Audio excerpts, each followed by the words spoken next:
Good morning. Welcome to the Table Ministry Podcast. This is CJ. And Hello. I'm James. And we're so glad to be with you today. We're going to talk a little bit about more the causes behind behaviors. Okay. So what did we talk about last week? So last week we talked about understanding. I think it was this is a quiz, isn't it? All right. Panic, freak out, calm down. No, last week we talked about behavior and then kind of understanding, stopping, asking questions. Why is this behavior really? Why are we seeing this behavior? Because there may be tons of different causes from it, and there may be some good cause. There may be a behavior that is positive that we want to increase, and there's maybe some other ones that we want to decrease. And so we had talked about this a little bit, kind of just visual. I'm a visual person, and so wanting to look and see. So when we see the cause of the behavior, this was, like we talked about access last week, and access looking like we're at camp or even a check-in process, and something in their routine has thrown them into and just make them feel unsafe and has caused this behavior that we are currently seeing exhibited in front of us. So that's that. And then it may be either, if it's a negative behavior, that we had talked about punishment, but the term we had used was like redirect. Redirect. Punishment seemed, that's just really, really harsh, but redirect is that thing going, okay, we see this negative behavior, we want to decrease, so we're going to redirect it towards the positive behavior of what we want to see or would be beneficial for the individual. And in those behaviors, when we see those naturally causing or being shown, those are ones that we want to reinforce because we want those behaviors to increase. Mm-hmm. And so today we are talking about attention. Is that right? Yep. Okay. Attention is going to be one of the, in my opinion, one of the more fun behaviors to talk about because I think it affects so many people. Yeah. And even in this, I think it's going to be, I'm going to look at it less through the eyes of an ABA therapist and more through the eyes of like being a leader under you and how it really affects my small group. So just a little context. So James, you've been involved in our student ministry about, maybe 10 months or something like that? I started late last spring. I can't remember the exact month, but and so now James is one of our leaders of our 6th grade boys small group, and so this is one of the beautiful things, guys, for all of you guys that are listening, is you're not just hearing someone theoretically talking and saying, oh, hey, here's all this knowledge and theory, but that's what I love about you is that I see week in, week out, you applying those things to your students with your boys, but then also being of resource to us and our team for students that may have specific behaviors or needs that come up that we go, hey, we have someone that is trained. But I'm excited today to hear and looking at attention from the lens of a 6th grade boys small group, because knowing your small group, it is a typical 6th grade boys small group, y'all. So it is. They definitely want a lot of attention, and it's a good thing because we want to reinforce the positive side of that, and there is a lot of positive side to attention. Yep. So one thing I didn't talk about last week that I probably should have is as we're wanting to redirect behavior, we always want to replace that behavior. Mm-hmm. So when we're talking about both sides, the redirect side and the reinforcement side, it's not a and or, it's a both, because we want to decrease one and increase the other. If we're just decreasing it's true. And not replacing it with anything, we're not actually benefiting then also, the students. I would think all it would do is just get replaced by the thing that they just showed that we tried to decrease, because that's what they just recently did. So we're going to be talking a lot about that today, as far as like with attention, how we can redirect to positive attention. Okay. And because ultimately, I think that there's a desire in every single individual to be seen, and I think you're really good at this because one of the things that comes to my mind when we're talking about attention, and one of the first things you push is knowing every kid's name. And even just that little bit of knowing their name is a positive attention, and they're going to see it. Mm-hmm. So it's one thing that I really appreciate about you, TJ. You're always wanting to see them as individuals. Thank you. And the attention, and you're giving them that individual attention. Yep. So what comes to mind as far as like we're in a large group setting, and you're noticing a kid that just needs a little bit extra attention. What is some things that come to your mind? I think two things. I think the natural, easy thing is the one that is screaming out for the attention is the one that may be literally screaming. It's the one, ooh, or it's the one that you see the leader just all of a sudden turn like exhausted. They're just like, oh, you see that kind of their facial expression or their nonverbals. And so there's that aspect of some kids that are wanting the attention, and they're the ones that are flat out wanting and trying to get it from anyone and everyone. So they're trying to pull it, maybe the buddy or the person next to them to try to get the attention of them, which may come at the cost of the distracting of the larger group. But then I also think of the attention of the kids that are completely removed. They're the kids that they are wanting the attention, but they're not screaming for it. Because I think at least for me, when I think of attention, you've got kids all on this line, and wherever they are, they have kids that are wanting the attention, and they're flat out telling you, and they're being like, I want this attention. You have some kids that are wanting the attention, and they're kind of just unsure of it. But then you have some kids that want and need the attention, like because of what you were saying, is that they need to be known, but they're not showing it. But inside of them, they are just screaming out for, I want someone to notice me. And so I think those are the two things I think on both ends of that continuum of screaming for the attention in a large group setting, but then also the kids that are completely removed and just sitting there like this. Yeah, and I think what we're getting at is that God's placed a desire for everybody to have, and I mean, you could talk about extrovert and introvert and how attention looks a little bit different, but the desire's still there to at least be seen. And for an introvert, it might be more of a one-on-one scene, and an extrovert might be the one acting out and wanting the attention from the whole group. So it's important to understand that students are at a very, in their development, in their brain, they're at a very important part, and we've talked about a little bit about the brain function, but the attention that they're going to receive now is going to build to the future of who they are. So I like to look at this from my small group leader, and there's a group. We have a solid group, but there's a lot of disruption that happens because of attention. And so how do we reinforce this in a small group? I think me and TJ, we've had discussions about this, but the cool thing I love about attention is that we can honestly use it in a lot of beneficial ways. So the one that comes to mind is like, I'm trying to set up the scenario here, but as one kid is seeking a lot of attention, and then the other group's kind of getting ignored, how do we balance the whole dynamic of the whole group? And there's great ways to do this, and that's what I love about it, is because we can, by being very, very intentional, we can both redirect the negative behavior and we can increase the positive behavior of the whole group, so that the whole group can feel that attention that they're really seen. It's a multitask. It is. It's kind of this. It's the two birds, one stone. It's the, hey, I can do this and I can address both sides of that, is what I hear. And that's awesome. And there's very practical ways to do this. So we're going to look at some of that the practical way to do it right now. So one thing that, as we're looking at attention and how to redirect somebody who's going off. So one thing I love to do is look at, as this kid is needing a little bit extra attention, looking at the others in the room, in the group. And as I'm saying, I'm just going to use random names, not my actual kid's name, but as Johnny's over here, trying to get everybody's attention, something I might do is look at Robert over here and be like, hey, Robert, I love how you're contributing to the discussion today. You're doing a really awesome job. I appreciate that. And this is doing two things. It's amazing because Robert now feels really reinforced by his dynamic and contributing to the group.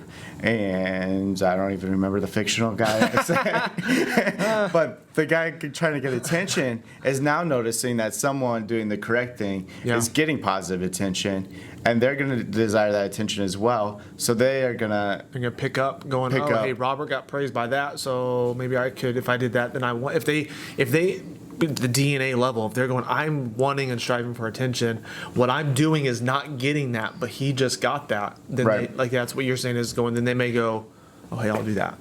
Exactly. Got it. And so, I mean, this might sound a little bit crazy at first, but actually ignoring a lot of the attention behavior and giving positive attention elsewhere is actually one great way to redirect somebody, because if we're, a lot of times we want to immediately address that attention seeking. But one thing that does, it actually reinforces their Gives them the behavior. yeah. So we're actually, in this case, we're actually reinforcing something that we want to decrease. Yeah. So the kid Instead who's of redirecting it. always, yeah. So the kid will always raise the hand if we're always constantly going back to them, even if it's like not now, like Yeah. we're still giving him that little bit of attention. So he's gonna keep attempting to get it. Yep. So we actually really want to redirect him. And this is what is great about this technique, is we're both redirecting and reinforcing at Yeah. the same time. Which is really difficult, because that is like in the moment, it's really hard to go, okay, am I giving? And that's just that's the challenge I've always felt, is that I don't want to I want to give the students the attention that they need. And I also, at the same level, don't want to give them the attention that they don't need, because I don't want them, like we've talked about in previous episodes, is I always think through this lens of going, is what I'm doing going to help them when they're 25 years old?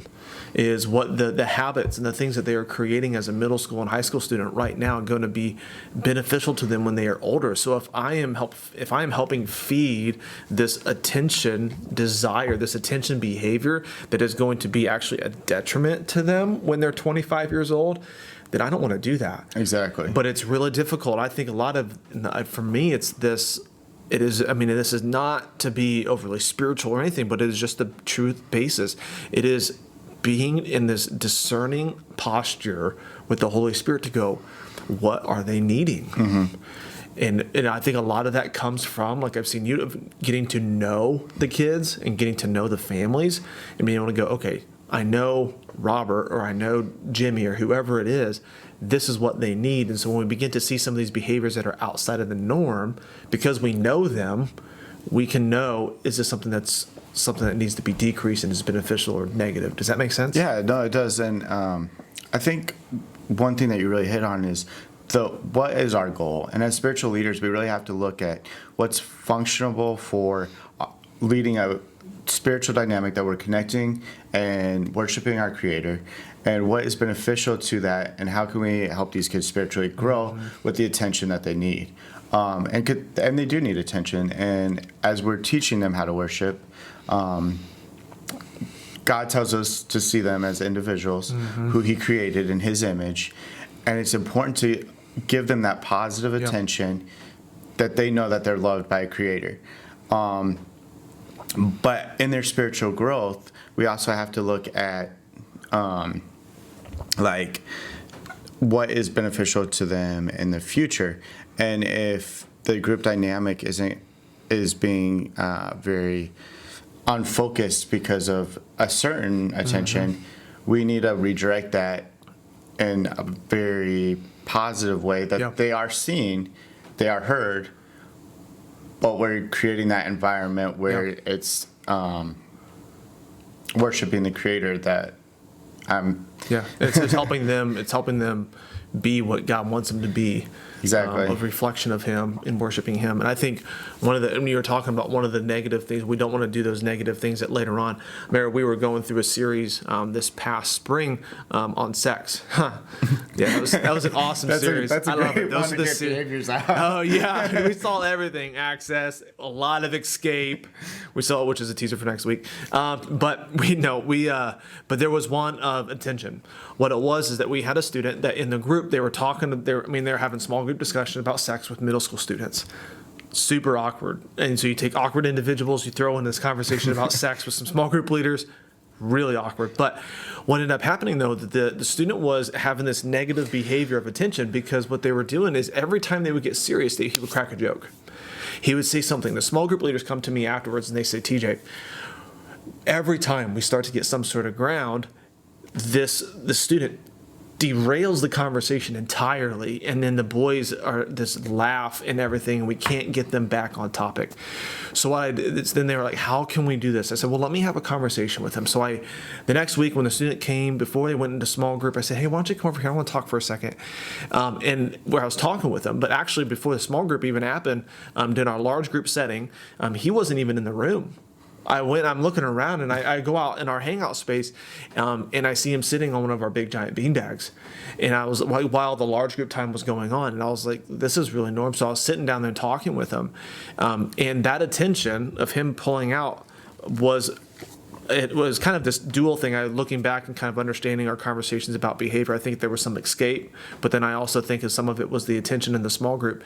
And what it was is he told me, he said, yeah, he's like, I'm incredibly uncomfortable for this. So every time it kind of gets, every time I feel like it's getting serious or too uncomfortable, I just think it needs to be lightened, and I just crack a joke.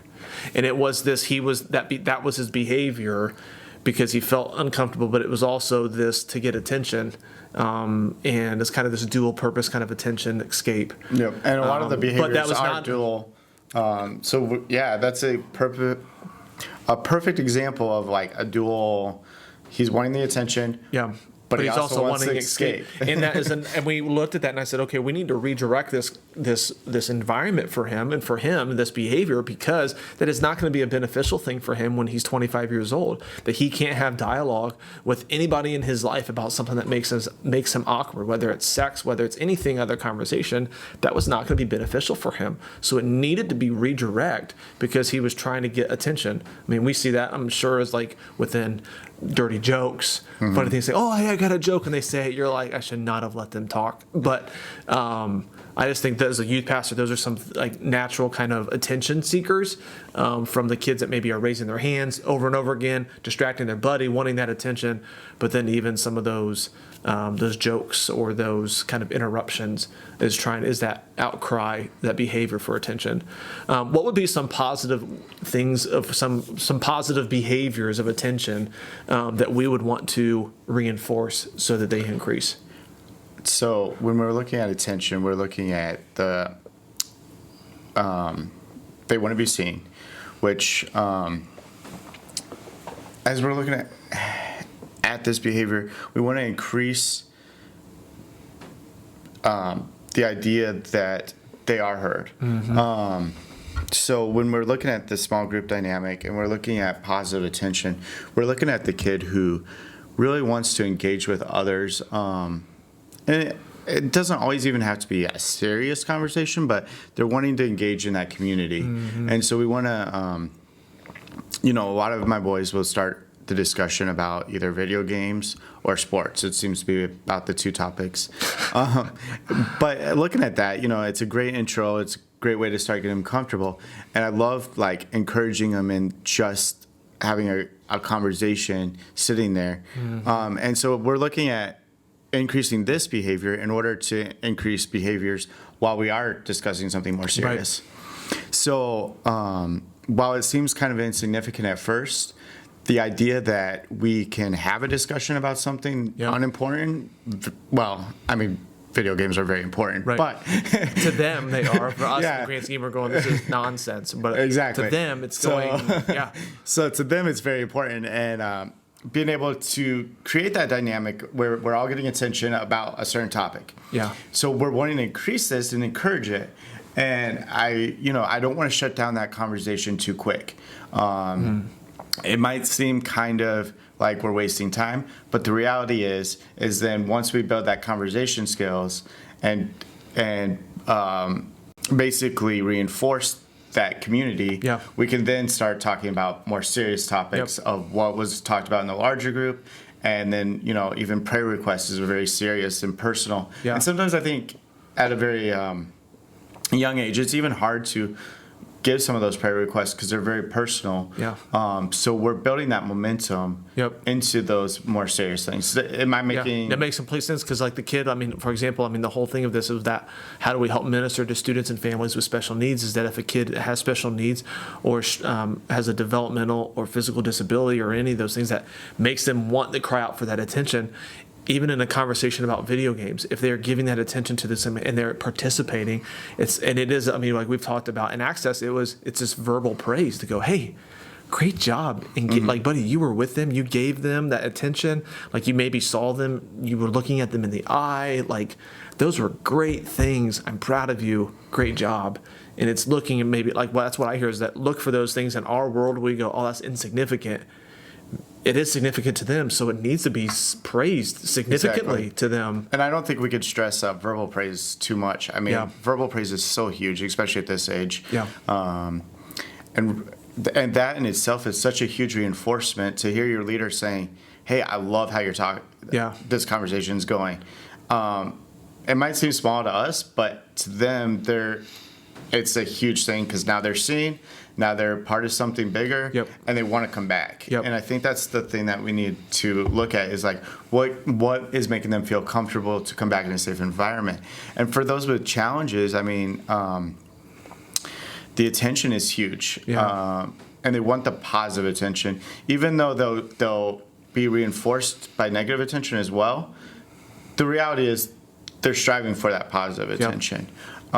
So, you know, we're looking at the kid that's a little bit ADD and saying, hey, like, we're giving you this positive attention for, you know, even being able to sit a couple minutes, being like, hey, great job sitting today, guys. Like, I wouldn't always direct it at one person, but you could direct it at a whole group and be like, you guys are doing great. Just hanging in here with me and focusing today.